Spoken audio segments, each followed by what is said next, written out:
All that's from the frequencies that I get in my lungs.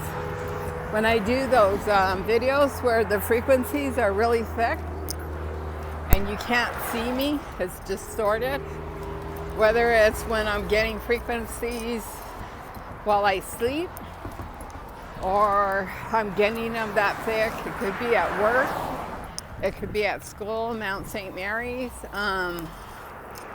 It can also be at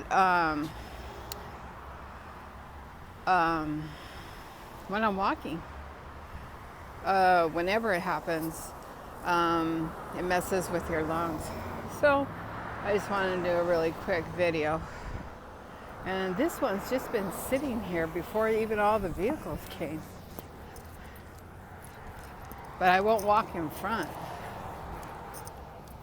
So anyways, I just wanted to do a video about that. It's June 5th, 2019. So I got a lot to cough up right now.